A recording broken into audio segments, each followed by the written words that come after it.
Hi, this is Chloe from Inner Whispers, and I'm finally getting around to being able to do an unboxing of a deck that has arrived, and as you can see I haven't even unpacked it yet.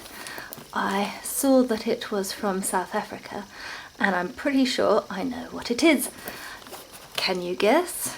Well, let's dive in together and see.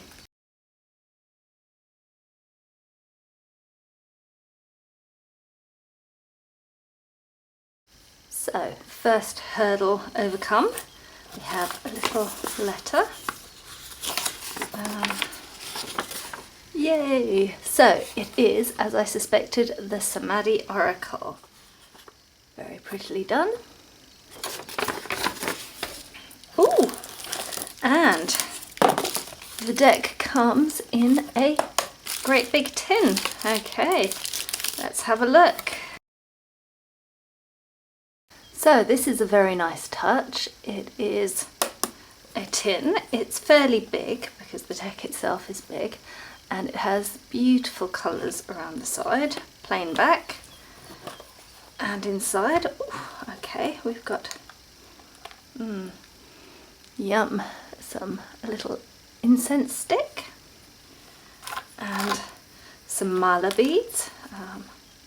I like the ones that I have already, but hey, it's never bad to have a spare set just in case. And then, right, so very beautifully done.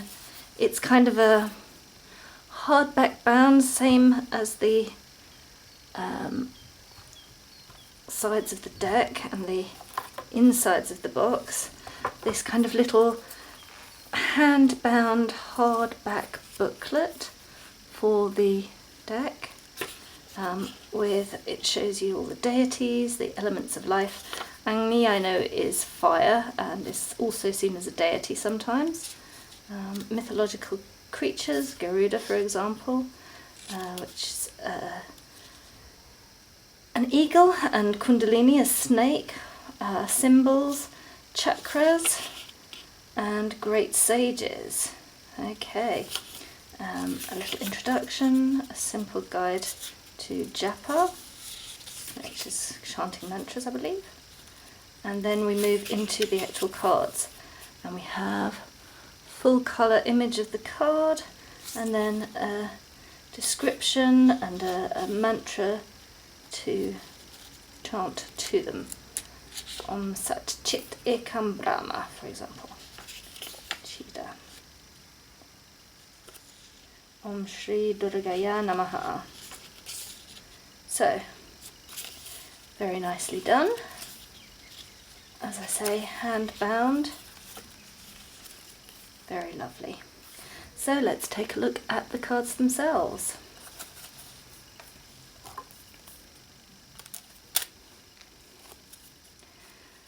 We have this mandala as the back. It's not entirely, so there are slight differences. You can tell the direction once you get to know it, but hey, with oracles that's less relevant anyhow, and it certainly doesn't bother me. So let's take a look at all the cards. Shall we start? So if we start this way around, we'll start with the chakras. We have the Anahata, Manipura, Muladhara, Sahasrara, Svadhisthana, Anya, Vishuddha, so not in order. And then we move to the deities, Brahma, Ganesha, Hanuman. They're very colourful. There are these mandalas in the back of everything. They're not in the order coming out of the deck, of the box. They're not in the order that's in the book, but that's really a very minor point. Muruga, fearlessness.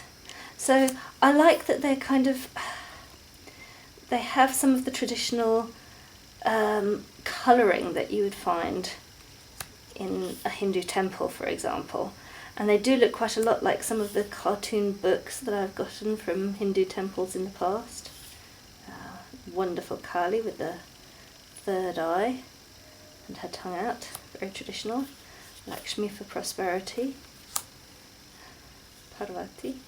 Okay, so they have actually used, it looks like the same face, which, I mean, you know, they are different aspects of the same goddess in many ways. Different avatars. Ramasita, Shiva Shakti, interesting way of portraying that. Very nicely done. Agni, fire. Akash, space. With mudras for you to use with these. That's a nice touch too. Jal for flow, water. Prithvi, grounding. And Vayu for change, air. Then we have Garuda, the eagle god. Kundalini, the energy that rises up the spine. Mayura, okay, peacock. Nandi for joy, yes, sacred cow. Akupara, the story of the Ouroboros, the snake around the world, and the turtle holding it, and then the elephants carrying the world on their back. And then we have the ascended master, so to speak, Sri Babaji, all doing different drishtis, which is the eye gazes, and with a keyword as well. Okay.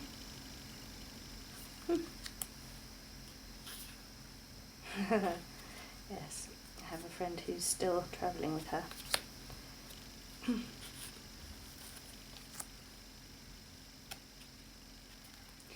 So,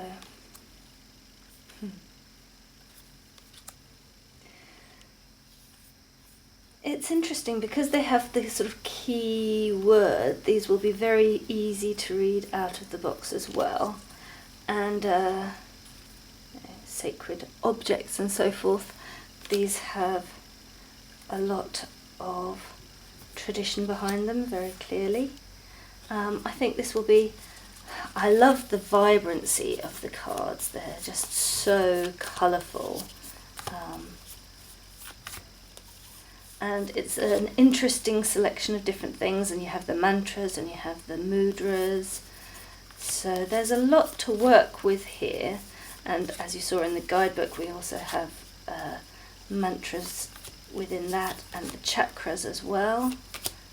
Quite traditional sort of way of using or portraying those rather. So yes, it's a very interesting deck that offers a lot to anyone who's sort of a yoga practitioner or something of the sort, to bring a focus to your practice, or just as a more general, I can very easily imagine using it for a card of the day. The cardstock feels a little thicker than I like, but you know, it has a good heft to it. It shuffles just fine. Let's try a riffle as well. It's not so many cards. If this were as many cards as a tarot deck, then I wouldn't be happy with the cardstock. But for an oracle, it's fine. It's still easy to handle. And as you see, it riffles beautifully. So there we have it. A rather lovely deck. And good luck to start with.